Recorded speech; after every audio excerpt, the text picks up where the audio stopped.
자, 역전세 걱정하다 전세난 걱정한다라는 주제를 가지고 한번 이야기해 보겠습니다. 이게 6월 기사인데요. 하반기 최악의 깡통 전세, 역전세 공포 이런 기사가 있었습니다. 그러니까 이게 얼마 전만 해도 떠들썩했던 역전세 공포가 있었던 거를 여러분들도 다들 기억을 하실 텐데 이제 고작 한 3달 정도 지났죠? 3달 정도 지나니까 어떤 기사들이 나오냐? 가을 이사철 전세값이 들썩거린다. 전세 선호도도 상승했다. 그러면서 실제로 지금 올해 수도권 월간 아파트 전세 가격 변동률을 보면은 2월 달이 가장 많이 빠졌었는데 계속 빠지다가 7월에 거의 보합으로 들어오다가 8월에 이제 반등을 한 거죠. 그래서 이제 8월부터 이제 상승 전환을 해가지고 8, 9, 10월 이제 전세가 계속 올라가고 있는 추세를 보입니다. 그러니까 평균이 상승했다는 거는 특정 지역들은 더 많이 올라가고 아직 안 올라가고 빠지는 지역들도 있다는 거죠. 그러니까 어떤 지역들에서는 체감이 되기 시작한다. 우리 동네 전세 왜 이렇게 올라가냐? 라는 동네들이 나타나기 시작한다는 거죠. 그래서 이제 얼마 전까지만 해도 역전세가 막 대세였고 전국이 막 빠지는구나. 역전세 이거 어떻게 메꿔주지? 하면서 되게 걱정을 하고 있었는데 이제는 전세 상승을 걱정하고 있는 약간 이상한 상황이 돼버린 거죠. 자, 그럼 이게 왜 이렇게 된 것일까? 제가 생각하는 여러 가지 어떤 이유가 있겠지만 그중에 가장 큰 것은 저는 이 특례보금 자리론이 가장 큰 영향을 미쳤다고 생각을 합니다. 이 특례보금 자리론이라는 게 사실 집을 사라 그리고 뭔가 그 전세나 이런 거를 대환을 한다거나 아니면 이제 임차인한테 돈을 빼주라라는 거지만 가장 주목적은 집을 대출을 받는다거나 아니면 기존의 대출을 저리나 조금 부담을 좀 덜 할 수 있는 대출로 갈아타세요라는 목적이었지만 이게 전세 시장을 안정화시키는 데 상당한 영향을 줬다고 생각합니다. 자, 이런 게 있어요. 주택 구입용 특례보금 자리론이 반년 만에 18조가 나갔다. 그래서 가계대출이 증가가 비상됐다. 이런 얘기가 있는데 보면은 5, 6, 7월 해가지고 신규 주택 구입으로 한 13조, 15조, 18조 이렇게 나갑니다. 그러니까 사람들이 집을 사는데 돈을 많이 썼다는 거예요. 그리고 기존의 대환대출도 많이 했어요. 그러면 단순히 생각해보면 아니 집을 사는데 돈을 썼는데 전세 시장하고 무슨 상관이 있어? 실제로 임차보증금 반환, 그러니까 전세금 빼주는 데는 2조밖에 안 썼는데 라고 생각하실 수도 있는데 잘 생각해보면 이게 다릅니다. 왜냐? 역전세를 걱정하는 사람들은 어떤 사람들이겠어요? 기본적으로 갭 투자를 해놓은 사람들이겠죠? 그래서 내가 전세가 고점일 때 집을 샀는데 전세가 1억이든 2억이든 빠졌어요. 2, 3천만 원 빠진 집은 그냥 돈을 빼줬겠죠? 빼줄 생각으로 그냥 갔을 텐데 1억이나 2억 빠졌으니까 이거 어떻게 하지? 라고 생각을 했을 텐데 그때 빼줄 돈이 없는 사람들은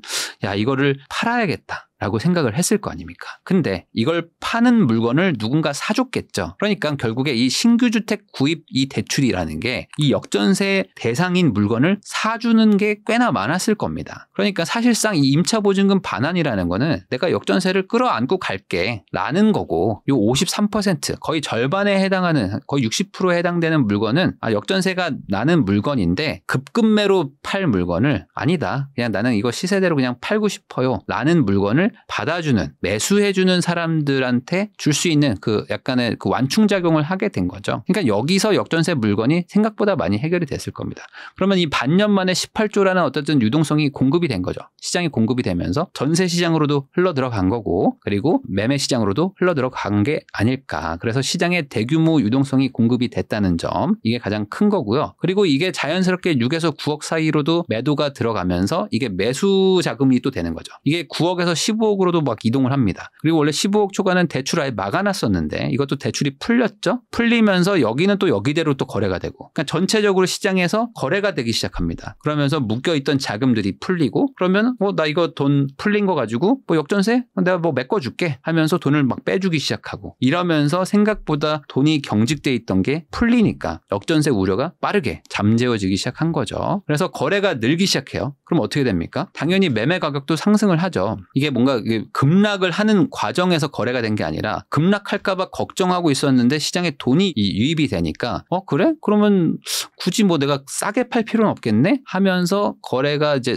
슬슬 되니까 가격이 상승하기 시작합니다. 그러니까 안정되면서 상승을 한 거죠. 그래서 실질적으로 봐도 시도별 아파트 매매 가격 지수 변동률을 보면은 지금 현재 기준 거의 다 상승세로 다 전환이 된 상태고요. 그러니까 한마디로 주인들이 주인들이 급하게 팔 필요가 없어진 거죠. 그러면 어떻게 됩니까? 주인들이 급하게 팔 필요가 없으면은 이 두 가지를 선택합니다. 전세를 우선 주죠. 그 다음에 전세가 안 나갈 수도 있잖아요. 그럼 어떻게 됩니까? 그럼 특례보금자리론도 있으니까 대출 받아가지고 월세 주자라는 생각을 할 수가 있는 거죠. 이게 1안 전세 주자. 안 되면 대출 받아서 월세 주자. 자, 그러면 이게 월세가 원래는 월세 주는 게 잘 안 되는데 아파트 월세가 쉽게 못 구했거든요. 근데 월세도 잘 구해집니다. 왜냐? 이게 가능했던 이유가 있어요. 기존에는 전세 대출이라는 거를 받아가지고 항상 뭐 크게 뭐 문제가 없었습니다. 왜냐면 금리가 항상 안정적인 시절이었기 때문에 금리가 뭐 올라도 조금 올랐기 때문에 뭐 큰 문제가 없었는데 이 전세 대출은 다 변동금리입니다. 근데 이 전세 대출을 받았다가 피눈물을 흘렸던 게 지난 한 1년 반 정도입니다. 왜냐하면 이 전세 대출 이자가 2배가 올랐다는 사람들이 정말 많죠. 이 금리가 너무 빠르게 올라가는데 이 전세 대출은 변동금리니까 집을 사가지고 변동금리 때문에 힘든 분들도 많지만 그냥 나는 전세 살았는데 전세 금리가 2.5였다가 갑자기 5가 된 사람들도 많습니다. 그러면 나는 전세 대출 이자로 100만 원 내다가 갑자기 200만 원 내는 사람들도 많았단 말이죠. 이럴 거면 나 그냥 월세 110에 살 걸. 괜히 나 전세에 살았다가 200 됐네? 했던 사람들이 많았단 말입니다. 자, 그러니까 이분들이 다시 재계약을 할 때 어떻게 되는 거죠? 아니, 금리가 더 올라가면 나 또 당하는구나. 안 되겠다. 아파트 이번에 월세 얻어야 되겠다. 그래서 확정적으로 그냥 월세를 잡아놓고 2년 더 살자. 여기서 금리 더 올라가면은 나 또 한 번 뒤통수 맞는다. 그래서 우리나라에 없던 신기한 현상입니다. 우리나라는 아파트는 월세 가는 거를 되게 싫어했는데 오히려 연초에 되게 특이하게도 아파트인데 월세를 가려고 했어요. 전세는 싫고요. 월세를 갈게요 했던 이상한 시기가 있었습니다. 그래가지고 사람들이 아파트인데 월세를 구해요. 근데 나라에서 아파트에 대출을 해줘요. 그래? 그럼 전세가 안 구해주면은 대출 받아가지고 월세를 맞추면 되겠네. 굳이 급하게 팔 필요가 없겠다라는 생각이 들면서 시장이 안정화가 빠르게 된 거죠. 자, 그런데 이게 또 바뀝니다. 왜냐? 한국은행이 기준금리를 동결하기 시작해요.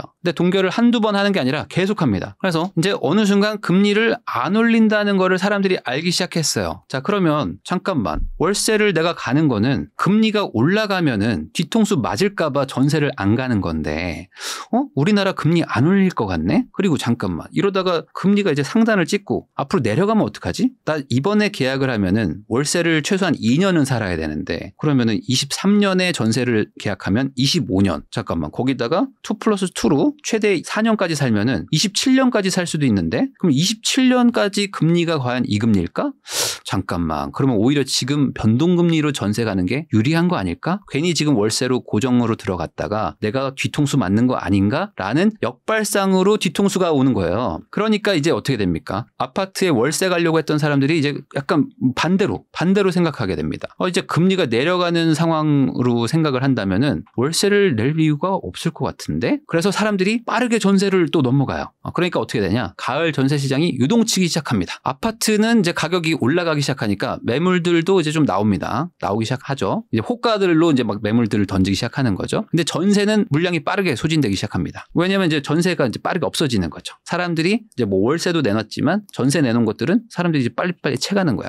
이제 금리가 이제 유지되거나 내려가기만 할 텐데 우리는 4년치를 봐야 되니까 4년 뒤에는 금리 내려갈 텐데 그럼 전세 사는 게 유리하지라는 사람들이 늘어났을 것이다. 자, 그래가지고 전세가 올라가기 시작해요. 왜냐하면 수요가 몰리기 시작하니까 자연스럽게 전세도 올라갑니다. 그래서 전세가 상승하는 지역들도 꽤 많아졌어요. 보면은 지금 대구도 물량이 되게 많고 대구도 지금 앞으로 입주도 많고 예정된 물량도 많은데 대구도 이제 보합까지 온 거죠. 그러니까 그만큼 지금 전세 시장도 반전을 하고 있다. 자, 그런데 이거에 지금 기름을 붓고 있는 게 바로 이제 전세 사기죠. 여전히 전세 사기는 계속되고 있습니다. 오피스텔, 빌라 이쪽은 지금 특히 소형 빌라, 소형 오피스텔 이쪽은 지금 전세 시장이 여전히 난립니다. 그래서 이거 전세에 들어갔다가 돈 날리고, 그러니까 뭐 전세 사기 때문에 뭐 완전 뭐 피눈물 흘리고 있는 분들이 여전히 많기 때문에 이거 안 된다. 나는 우리 딸, 우리 아들이 뭐 서울에 가서 집을 산다? 무조건 나는 월세 아니면 안 됩니다 하는 분들 정말 많습니다. 그래가지고 지금 주택 임대차 계약 유형별 거래 비율을 보면은 물론 6월 기준이긴 하지만 원래 한 3년 전에는 한 60% 정도가 전세를 살았는데 지금 45%까지. 그러니까 이제 빌라랑 아파트 다 포함해 인해가지고. 그러니까 급감을 한 거죠. 전세가 완전히 급감했습니다. 우리나라는 월세보다는 전세를 훨씬 선호하는 나라인데 완전히 줄어들었다고 봐야겠죠. 자, 그러면 이게 줄어든 게 아파트보다는 그래도 빌라나 뭐 오피스텔 이런 데서 훨씬 많이 줄어들었을 거라고 추정해 볼 수 있지 않겠습니까? 자, 그런데 아파트는 어떨까? 아파트도 좀 나눠봐야 돼요. 나눠봐야 되는데 이 소형 아파트는 월세 비중이 좀 많이 늘어났어요.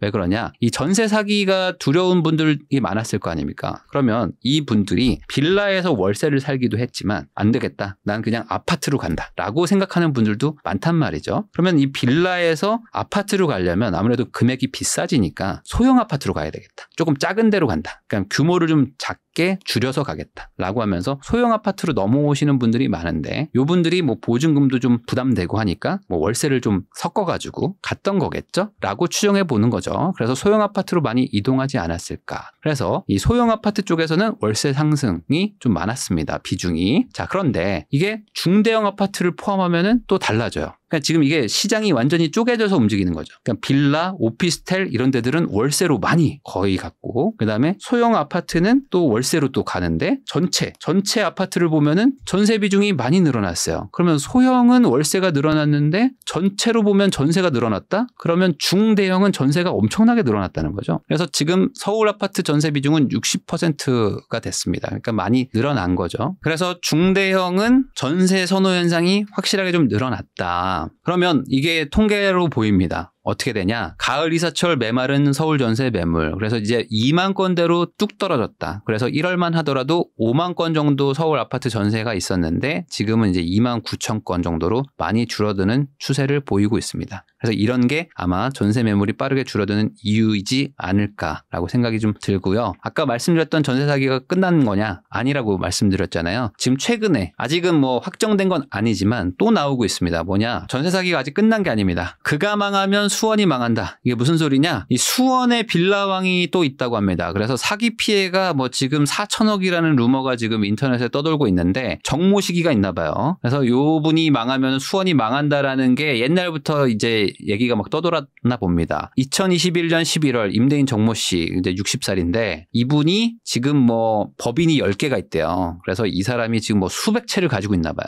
그래서 뭐 건물이 뭐 10개가 넘고 뭐 하는데 뭐 택배를 하던 기사인데 뭐 돈을 모아가지고 한 채를 사고 그 돈을 가지고 뭐 10채를 막 쭉쭉쭉쭉 늘려가지고 지금 뭐 수백 채를 가지고 있다. 그래서 지금 뭐 피해자가 뭐 수십 명이고 지금 밝혀진 것만 그리고 이게 막 계속 늘어나고 있다고 합니다. 그러면 이게 또 터지면은 지금 뭐 추정치로 지금 인터넷에 떠도는 걸로는 뭐 3천억에서 4천억 정도 될 거라고 이게 나오는데 그러면 이런 얘기가 계속 나온다는 거는 아직 끝난 것이 아니다. 그리고 아마 다른 데서 계속 나올 겁니다. 규모의 차이가 있을 뿐이지. 그러면은 이게 이런 언론에서 계속 나온다면은 지금 당분간 빌라 전세 수요는 여전히 적을 거라고 좀 보이고요. 그러면 이런 빌라 수요로 갈 분들도 소형 아파트라거나 아니면 뭐 계속 아파트로 계속 넘어오려고 할 거다. 그러면 이 전세 수요가 당분간 아파트 쪽은 또 물리고 빌라는 또 급감하고 이런 양극화가 일어나겠죠. 자, 거기다가 또 하반기 역전세 공포의 이유가 하나가 더 있었습니다. 뭐냐면 서울에 대규모 신축 아파트가 입주한다. 그래서 이제 입주장에서 대규모 하락이 있을 거다라는 얘기가 있었는데 그것도 또 강남이었죠. 그래서 반포, 개포에 대규모 입주가 있었습니다. 반포는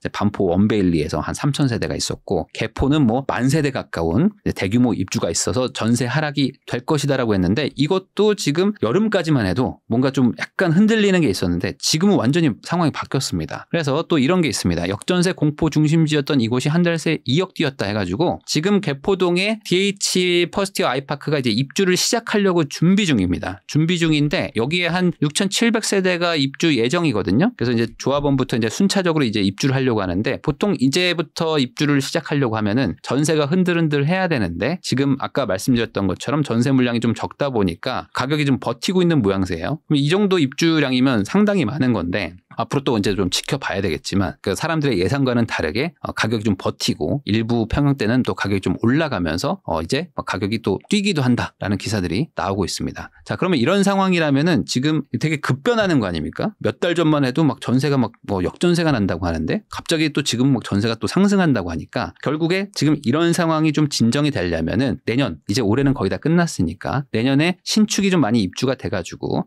빈집이 많아져야 되겠죠. 그것도 새 집이 빈집이 대비해야지 전세가가 좀 안정이 될 텐데 24년 신축 입주량도 지금 문제가 많습니다. 역대 최저 수준을 넘어서 아주 급감하는데 지금 수치를 보면은 23년도도 사실 적은 편입니다. 이게 뭐 많은 편은 아니에요. 한 4만 호가 넘어야지 사실은 평균적인 수치인데 3만, 2만, 3만 하던 게 내년은 지금 뭐 추정치로 7천 세대 정도 됩니다. 그러니까 지금 아주 적어지는 거죠. 거기다가 이제 그러면 수도권은 좀 많으면 좀 분산이 될 텐데 수도권도 올해 한 20만 호 정도 됐는데 내년은 입주가 이제 13만 호 정도 됩니다. 그리고 제가 이제 지난 영상들에서도 설명드렸지만 지금 인허가나 뭐 착공은 거의 다 반토막이 난 상태죠. 그러니까 앞으로 25년, 6년, 7년에 입주할 물량들도 되게 급감하고 있기 때문에 정부가 부랴부랴 이제 추석 전에 공급 대책을 발표를 하긴 했지만 그게 시장에서는 뭐 특별하게 영향을 미칠 거라고 판단하지는 않고 있는 상황입니다. 그래서 지금 서울도 사상 최저의 입주량 그리고 수도권도 최저 수준의 입주량을 보이고 있기 때문에 내년도 전세가 심상치 않다라는 얘기가 나오고 있는 거죠. 그래서 지금 참 웃기게 된 거예요. 역전세를 걱정하다가 지금 전세난을 걱정하는 상황이 돼버린 건데 뭐 전세난까지는 아니더라도 지금 상황이 너무 빠르게 지금 전세가 상승하는 쪽으로 반등을 해버리니까 이게 도대체 뭐냐라는 좀 당황하시는 분들이 많을 겁니다. 이제 그만큼 급변했던 거죠. 상황이 너무 급변한 거죠. 금리가 원래는 뭐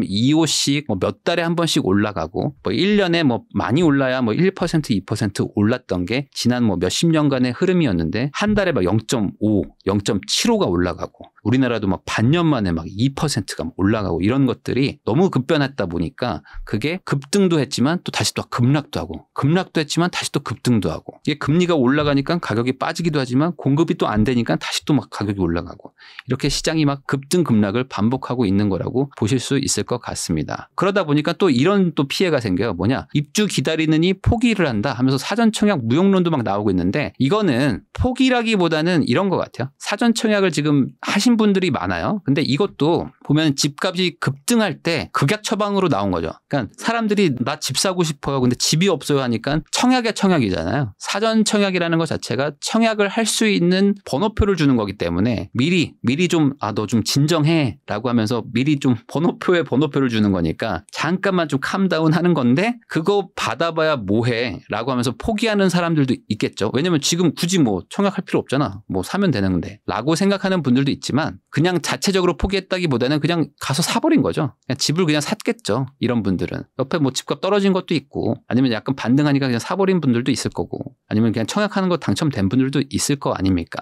그래가지고 포기 아닌 포기를 하신 분들도 있을 거다. 아니면 진짜 포기한 분들도 있겠죠. 왜냐면 이거 지금 공급이 언제 될 건지도 사실 좀 막막하기도 해요. 지금 공사비도 막 늘어나고 지금 토지 보상도 막 지연되고 있으니까. 그래서 이게 집값 급등기가 뭐 10년 전도 아니고 막 1년 전, 2년 전인데 지금 이게 또 정책이 여전히 이제 막 작동하고 있으니까 이게 무슨 의미가 있는가라고 생각도 좀 듭니다. 그래서 지금 보면은 막 청약 제도도 아직 막 바뀐 게 없어요. 예전에 급등기에 막 제한해 놓은 게 여전히 막 있는 것들도 있고요. 거기다가 지금 이 계약갱신 청구권도 생각해 보시면은 전세가 막 급등할 때 그때 막 극약 처방으로 막 만든 것들, 전월세 상한제 같은 것들도 생각해 보시면은 지금 이게 있어야 되나 생각해 보면 좀 이상하죠. 어찌 보면 이때는 막 전세가 막 급등하니까 막 막는 거였는데 지금은 뭐 전세가 막 오히려 막 빠지고 있었는데 이게 왜 있어야 되지? 라고 생각을 드실 수도 있습니다. 근데 이게 다시 또 만약에 전세가 상승하잖아요. 그럼 이런 것들이 다시 한번 커다란 변동성을 만들어내는 또 그런 기폭제로 작용할 가능성도 있습니다. 왜냐하면 이게 또 다시 플러스 2년을 또 계약을 하게 만들면 주인들이 다시 또 4년을 대비해서 전세 가격을 또 고려해서 막 계약을 하게 되고 전월세 상한제가 있으면은 이걸 미리도 올려야 되나? 많이 올려놔야 되나? 또 이런 것들을 생각하다 보면은 이게 이 등락폭을 많이 흔들게 되는 거죠. 그래서 저는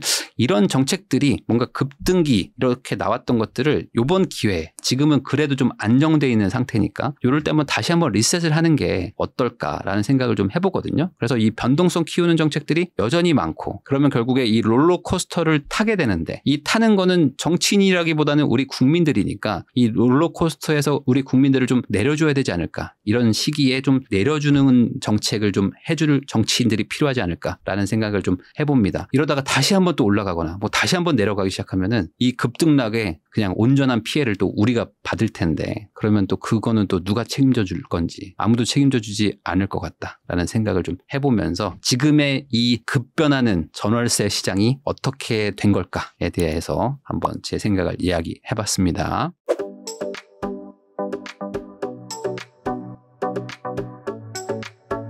감사합니다.